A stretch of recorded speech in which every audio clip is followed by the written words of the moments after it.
कल उसकी मेहंदी थी और आज सुबह से ही उसकी तबीयत गिरी हुई थी। उसकी टांगों में जैसे जान ही नहीं थी। उसकी आंटी ने बिना उसके पूछे, बिना उसके मर्जी जाने उसकी शादी की डेट फिक्स कर दी थी और वह जो अभी 12वीं क्लास के पेपर से फ्री हुई थी, अपनी अचानक शादी से परेशान हो गई थी। पर उसकी इतनी हिम्मत नहीं थी कि वह आनाकानी कर सके, क्योंकि उसके आनाकानी की कोई वैल्यू नहीं थी और उसकी वजह ज्योति थी, जो उसकी आंटी की बेटी थी और उसके साथ उसकी भी शादी की डेट फिक्स हुई थी। उसकी इच्छा को सबसे अलग रखा गया था। हर चीज में, हर बात में ज्योति की राय जरूर ली जाती थी और जो वह कहती वही पत्थर पर लिख दिया जाता। वह बहुत खुश हुई थी, क्योंकि उसकी शादी उसके मनपसंद के लड़के से जो हो रही थी। आलोक शर्मा के 2 बेटे थे, सुनील, अनिल। अनिल बड़ा बेटा था और जिसके साथ पूरे घर की भागदौड़ थमाई गई थी। पूरा बिजनेस उसी के हाथ में था, जबकि सुनील छोटा बेटा था और हर बात के लिए उसने बड़े भाई के आगे ही हाथ फैलाने होते थे। इसी बात को नजर में रखते हुए साधना देवी के बहुत चालाकी से ज्योति का रिश्ता बड़े भाई से करवा दिया था और संध्या का रिश्ता छोटे भाई सुनील से करवा दिया था। अनिल की मर्जी संध्या के साथ शादी करनी थी, पर साधना देवी के आगे किसी की ना चली और बहुत चालाकी से बेटी की इच्छा पर उन्होंने रिश्ते में फेरबदल कर दी थी। जो अभी उनके सहेली के बीच ये सब तय हुआ था। साधना देवी के सहेली का पति भी साधना के पति के पक्के दोस्त थे। ये दोस्ती जैसे रिश्तेदारी लगती थी। इन दोनों ने मिलकर इस दोस्ती को रिश्तेदारी में बदलने की ठान ली थी। क्या बात है संध्या, तुम्हारा मुंह क्यों बना हुआ है? ज्योति भी ढेर सारी शॉपिंग करते हुए माँ के साथ अंदर दाखिल हुई तो संध्या का सूजा हुआ चेहरा देखकर पूछने लगी, कुछ नहीं, बस तबीयत ठीक नहीं। वह चेहरा झुकाए धीमे अंदाज में जवाब देने लगी, यार कल हमारी मेहंदी है और तुम हो कि मुंह बनाकर बैठ गई हो। थोड़ी सी तो चेहरे पर खुशी लेकर आओ, वरना सब यही समझेंगे मम्मी तुम्हारे साथ जबरदस्ती कर रही है। जबकि ऐसा नहीं है, क्योंकि हम भी अच्छी तरह से जानते हैं तुम्हें शादी का बहुत शौक है। ज्योति की ऐसी फालतू बातों के जवाब में संध्या ने सिर्फ एक नजर उसकी तरफ देखा और चुप रही, क्योंकि कुछ भी कहना फालतू था। इंसान वहाँ बोलता है जहाँ उसके बोले गए शब्दों की कदर हो। ज्योति जानती थी कि उसके कहे गए शब्द की कोई कदर या वैल्यू नहीं, इसलिए वह ज्यादातर जवाब में हमेशा चुप रहती थी। अच्छा छोड़ो इन बातों को, ये देखो मैं अपनी मेहंदी का कैसा ड्रेस लेकर आई हूँ, प्यारा है ना? अपना ग्रीन और येलो कलर का बहुत ही हैवी ड्रेस निकाल कर दिखा रही थी। वह संध्या से उसकी राय पूछने लगी। वह ड्रेस अच्छा खासा महंगा था। उसे देखते संध्या एकदम चुप हो गई, क्योंकि कल ही उसको भी मेहंदी का ड्रेस मिला था जो बहुत ही सिंपल था। उसके बराबर में ज्योति का जो ड्रेस था बहुत ज्यादा कीमती था। बहुत प्यारा है, बहुत अच्छी है तुम्हारी किस्मत, संध्या ने बिना चेहरे पर कोई असर दिए मुस्कुराकर कहा। मैंने भी माँ से यही कहा था, आजकल इस कलर की बहुत डिमांड है और मैंने तो अपना लहंगा भी ऑर्डर कर दिया है, कल तक वह भी आ जाएगा। सब कुछ इतना अच्छा अपनी पसंद से ले रही हूँ, बस क्या ही बताऊँ। मुझे तो ऐसा लग रहा है जैसे मेरी लॉटरी ही खुल गई है। पर तुम बिल्कुल भी फिक्र मत करो, मैंने तुम्हारे लिए भी बहुत अच्छी शॉपिंग की है। वह जो पन्नी है ना, उसमें जो कपड़े हैं वह तुम्हारे लिए हैं, रख लो, आने वाले टाइम में ये भी बहुत कीमती होंगे तुम्हारे लिए। टांग पर टांग जमाए ताना भरे अंदाज में बोलती हुई मुस्कुराई। सभी जानते थे सुनील खुद कोई जॉब नहीं करता, वह ज्यादातर घर में रहता है या फिर दोस्तों के साथ टाइम बिताता है। जब भी उसे किसी चीज की जरूरत होती है तो वो बड़े भाई अनिल से पैसे लेता है और आज तक कभी भी अनिल ने उसे किसी बात के लिए मना नहीं किया था।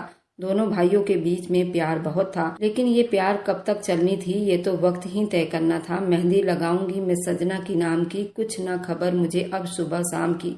ढोलक की थाप पर लड़कियां लहंगा उठा उठाकर डांस कर रही थी। ज्योति और संध्या दोनों मेहंदी का ड्रेस पहनकर बड़े से आंगन के बने स्टेज पर बैठी हुई थी। सभी औरतें बूढ़ी जवान उनको मेहंदी लगाती। मेहंदी की रस्म की शुरुआत हो चुकी थी। संध्या की तबीयत बहुत ज्यादा खराब हो रही थी और उससे अब वहाँ बैठना मुहाल हो रहा था। फिलहाल ज्योति मेहंदी का पूरा फंक्शन भरपूर तरीके से एंजॉय कर रही थी। संध्या भाभी, क्या हुआ है? आपका रंग क्यों इतना पीला पड़ रहा है? आपकी तबीयत ठीक है ना? उसकी छोटी नंद ने उसके चेहरे से उसकी तकलीफ का अंदाजा लगाया था। वह अनिल और सुनील की इकलौती लाडली बहन थी। 10वीं में थी। हाँ गुड़िया ठीक हूँ मैं, और बड़ी मुश्किल से चेहरे पर मुस्कान सजाए बोली, जबकि उसके पेट में बहुत तकलीफ हो रही थी। अब उसे सांस लेना भी बड़ा मुश्किल हो रहा था। ये तकलीफ किस चीज की थी वह अच्छे से जानती थी। इस बात से वह ज्यादा परेशान हो रही थी। संध्या भाभी, मुझे आपकी तबीयत कुछ ठीक नहीं लग रही, मैं आपको रूम में ले जाऊं? नंद ने उसका हाथ थामे मोहब्बत से पूछा। यूं तो ज्योति उसके आंटी की सहेली की बेटी थी, संध्या उनकी देवरानी की लड़की थी, लेकिन संध्या के माँ बाप के देहांत के बाद संध्या की परवरिश उसके बड़ी माँ बड़े पापा ने की थी। नंद को शुरू से ही संध्या सबसे ज्यादा पसंद आई थी। ज्योति भी उसे अच्छी लगती थी, लेकिन उसके नखरे एटीट्यूड उसके नंद को एक आंख नहीं भाता था। उसके अंदर बहुत घमंड था, जबकि संध्या बिल्कुल साधारण और बहुत प्यारी लड़की थी। हमेशा उसकी नंद को अपनी छोटी बहन की तरह समझती थी। बड़ी माँ से पूछ लो, फिर अंदर चलते हैं, संध्या ने बहुत ही धीमी आवाज में कहा था। आप वेट करो, मैं पूछ कर आती हूँ।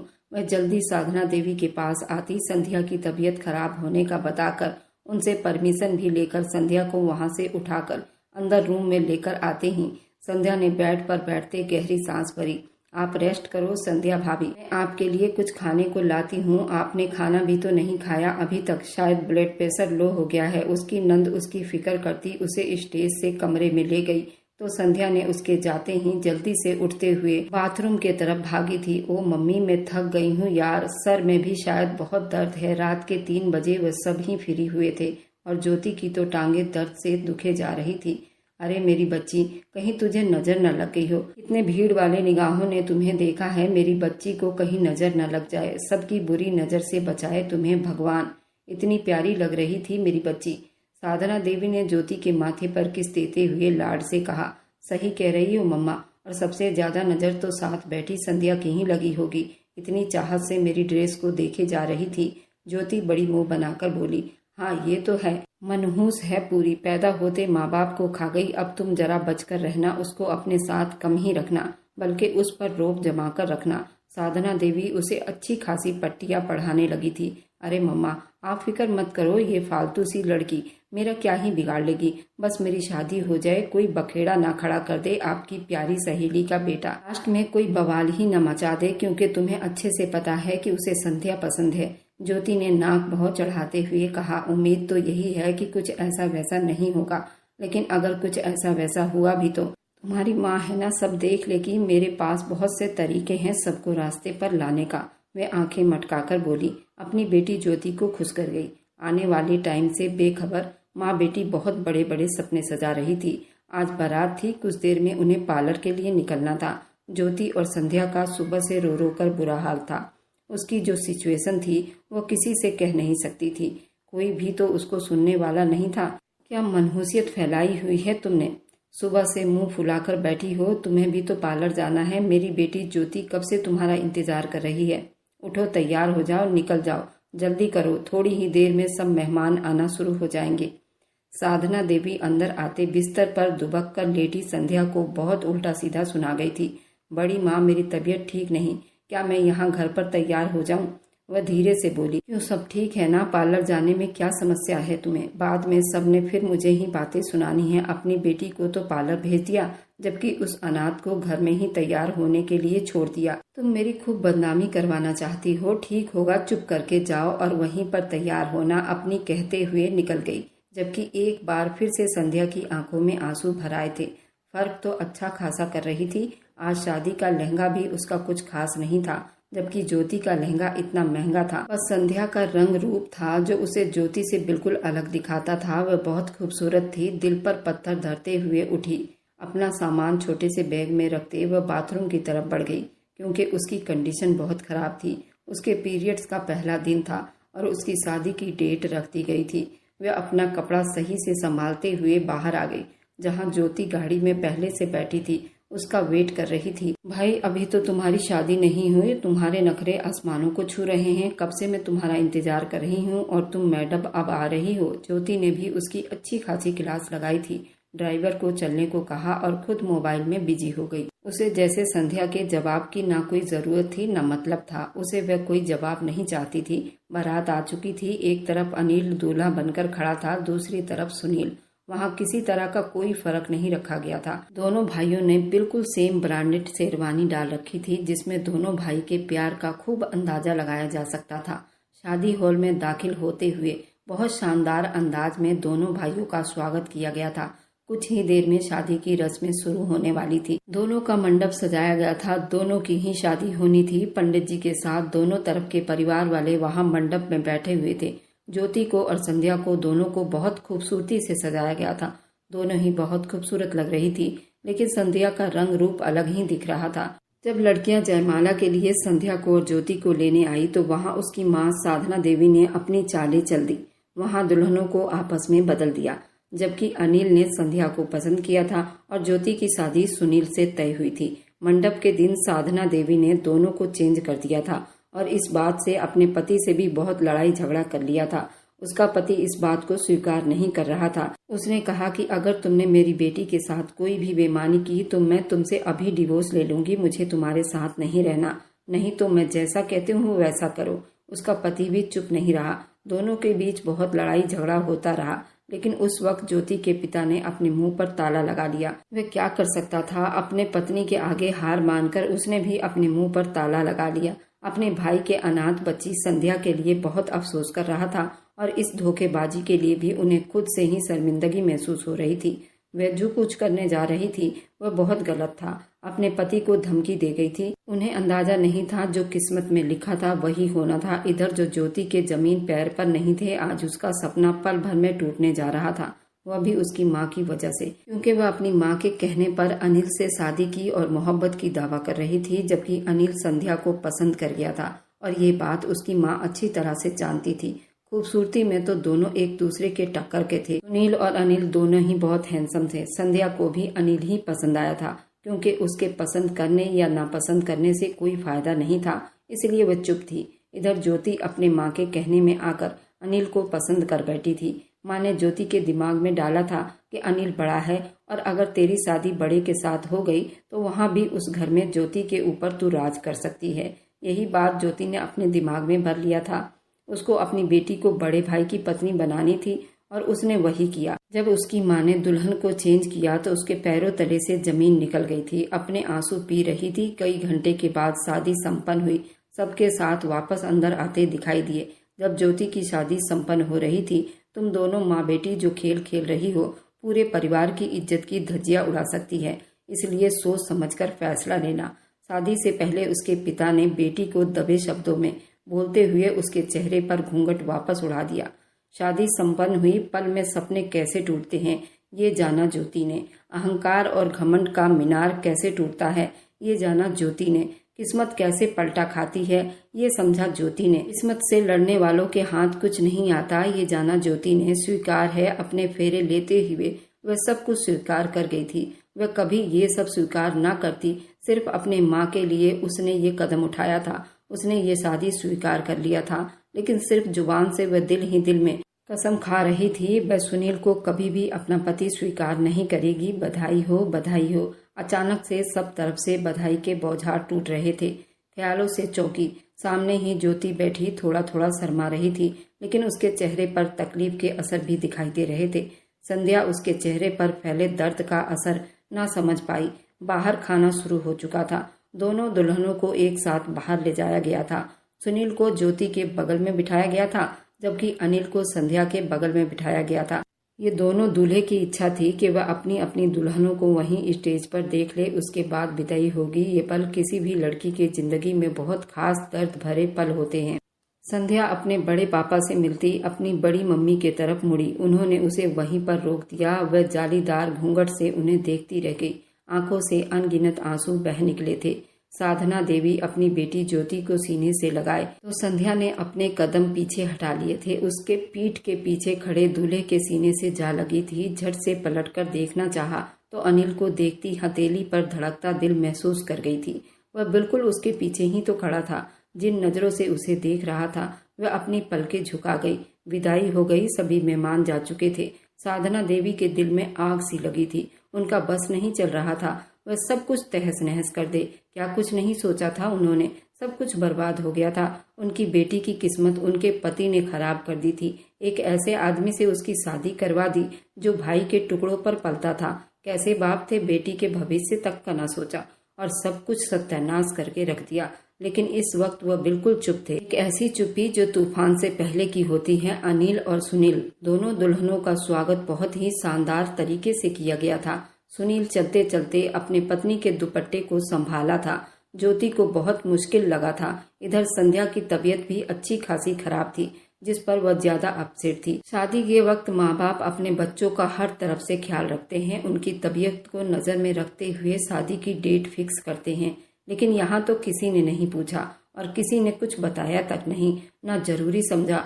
माँ बाप ना सर पर हों तो जिंदगी ज्यादा मुश्किल हो जाती है। कुछ रस्मों के बाद संध्या को अनिल के रूम में और ज्योति को सुनील के रूम में पहुंचा दिया गया था। अनिल की माँ बहुत खुश थी, उनकी सहेली उनके साथ बहुत बड़ा धोखा खेलने वाली थी, लेकिन ज्योति के पापा ने ऐन वक्त पर सब कुछ संभाल लिया था। उन्होंने ज्योति के पिता के साथ बैठकर सारी बात क्लियर कर ली थी। उनके बड़े बेटे की मर्जी संध्या के साथ शादी करनी थी और छोटे बेटे की मर्जी थी ज्योति के साथ शादी करनी थी। पर साधना देवी की बात मान लेती। हर बीते पलों में वो साधना के हाँ में हाँ मिलाती रही, लेकिन एंड टाइम के वक्त सारी बाजी उलट कर रख दी। जो जिसका हक था उसे मिल गया था। अनिल के माँ के लिए उनके दोनों बेटे बराबर थे। शायद वह अनिल से ज्यादा सुनील से प्यार करती थी। उनके छोटे बेटे ने अपनी चॉइस बताई थी, उसे किससे शादी करनी है किससे नहीं, लेकिन अनिल ने कुछ भी नहीं बताया था। सिर्फ वह संध्या को पसंद करता था। ये बात अनिल की माँ को पता था। ये ऐसा कोई काम नहीं करना चाहती थी कि आने वाले वक्त में सबकी जिंदगियां खराब हो। उन्हें यकीन था वक्त के साथ साथ ज्योति और सुनील के दिल में भी एक दूसरे के लिए प्यार जाग जाएगा। उन दोनों को रूम में छोड़ती, कुछ समझाती बाहर आ गई थी। संध्या अपनी कंडीशन के बारे में बताना चाह रही थी, पर शर्म बीच में आ गई थी। वे आज तक किसी के साथ खुलकर अपनी फीलिंग शेयर नहीं कर सकी थी।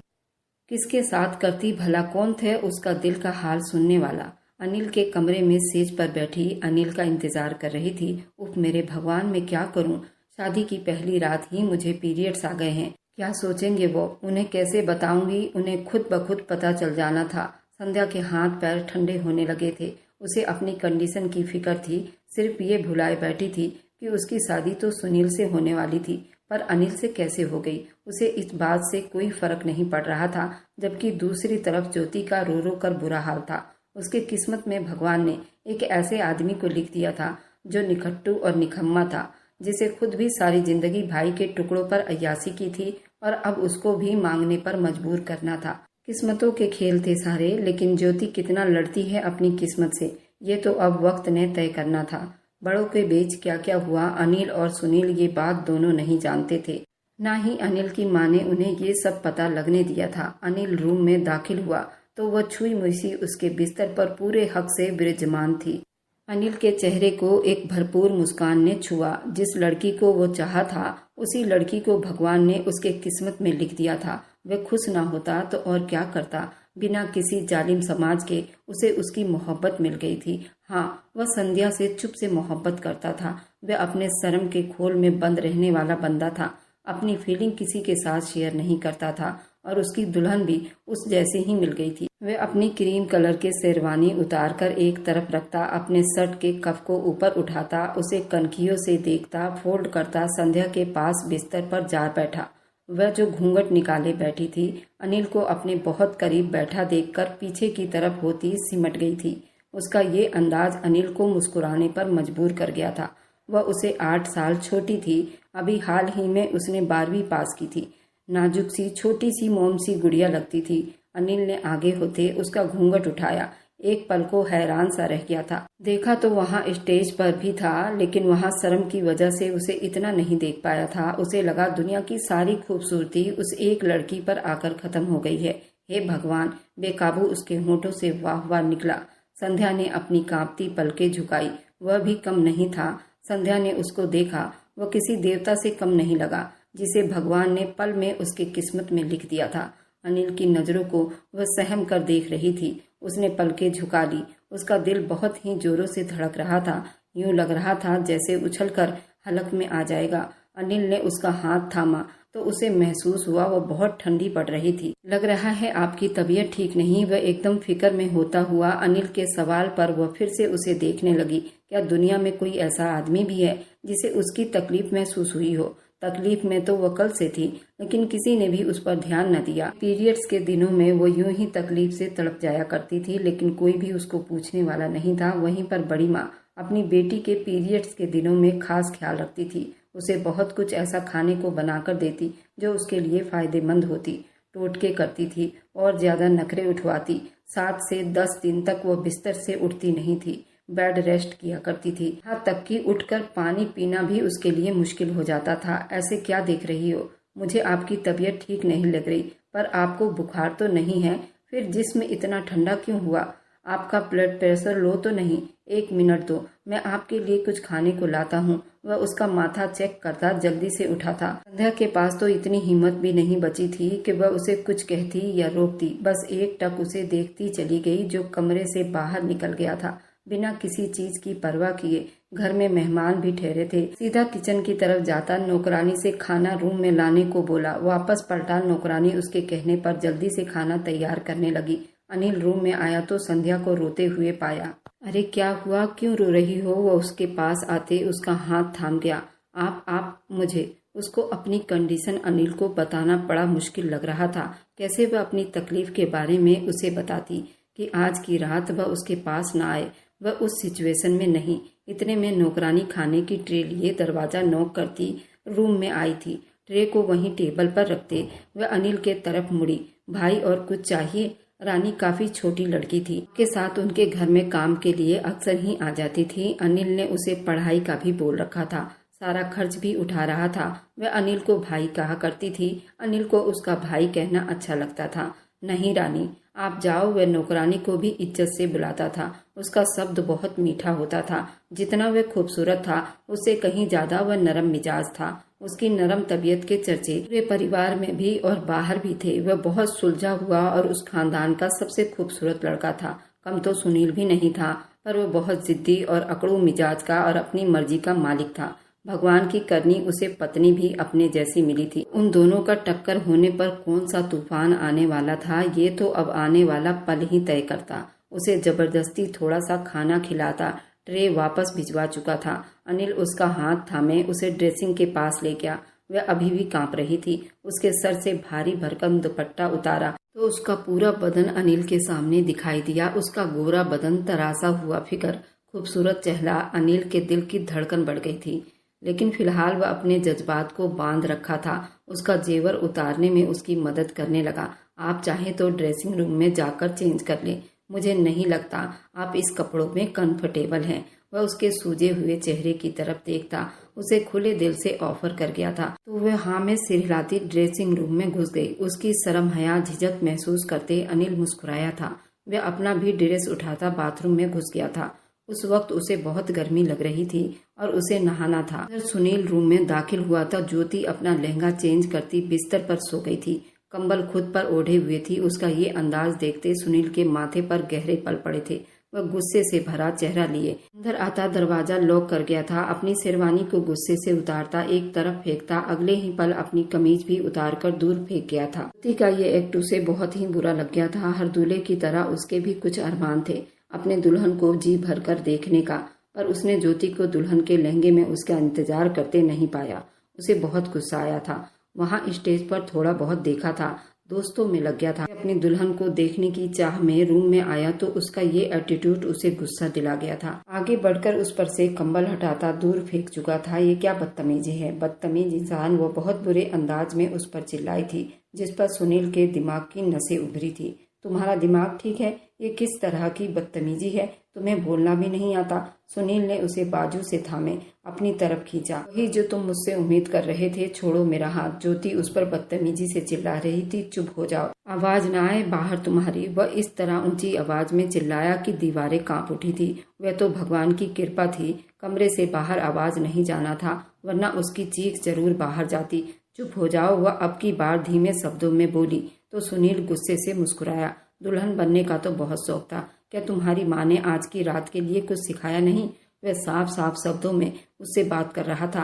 ऐसी बातें सुनकर उसकी कान की लौ तक लाल पड़ी थी। क्या बदतमीजी है मेरे साथ? इस तरह की बातें करने की कोशिश भी मत करना, वरना तुम क्या करोगी? वह जो उंगली उठाकर वार्निंग कर रही थी, एक पल की देरी किए बिना उसका हाथ पकड़कर उसे बिस्तर पर पटक चुका था और वह सुनील को सुन नजरों से देखने लगी थी, क्योंकि उसके ताकत का अंदाजा अभी उसको नहीं था। अब ज्योति बिल्कुल डर कर कांप रही थी। सुनील ने ज्योति को अपने सीने में जोर से दबोच लिया था। उसकी धड़कनें उसकी चट्टानी सीने में दबकर रह गई थी। ज्योति का जुबान ही तालों से चिपक गई थी। गंदी बातें भी करूंगा, गंदी हरकतें भी दिखाऊंगा। उसे जोर से बिस्तर पर पटक दिया। तुमने दुल्हन का कपड़ा चेंज क्यों किया? किससे पूछकर किया? तुम्हारी हिम्मत कैसे हुई? वह एक घुटना बिस्तर पर रखे उस पर झुका था, उसके जबड़े को दबोच डाला था। उसको यूं खुद को दुल्हन के कपड़े चेंज करना बर्दाश्त नहीं हुआ था। सुनील के मर्दानगी पर एक चोट सा लगा था, उसके अहंकार को तोड़ गया था। मेरी मर्जी, मैं जो मर्जी करूं, इतना कहकर चुप हुई थी। सुनील ने इतनी जोर से उसका जबड़ा दबोचा कि वह आवाज भी नहीं निकाल पाई थी। छोड़ दो, छोड़ दो। उसकी आंखों में ढेर आंसू थे। उसके आगे का भाग बहुत दिलचस्प रहने वाला है, तो इस कहानी को मिस ना करें। क्या सुनील और संध्या में कभी प्यार हो पाएगा या नहीं? और मेरी वीडियो आप लोग जहां कहीं से भी देखते हैं, कमेंट में अपने शहर और राज्य का नाम जरूर बताएं। मुझे आप लोगों के कमेंट पढ़ने में बहुत आनंद आता है और उन सभी का मैं बहुत बहुत धन्यवाद करना चाहती हूँ। जो लोग मेरी वीडियो को देखते हैं, लाइक करते हैं और शेयर करते हैं। अगर आपको आज की कहानी पसंद आई है तो वीडियो को जरूर लाइक कीजिएगा और अपने दोस्तों के साथ शेयर भी कीजिएगा। और हाँ, अगर आपने अभी तक हमारे चैनल को सब्सक्राइब नहीं किया है तो जरूर सब्सक्राइब कर लें। मिलते हैं हम अपनी कल की एक और नई दिलचस्प कहानी के साथ। मुझ पर सदा अपना प्यार और स्नेह बनाए रखें। सभी को मेरा प्यार भरा नमस्कार दोस्तों। खुश रहें, स्वस्थ रहें, मस्त रहें।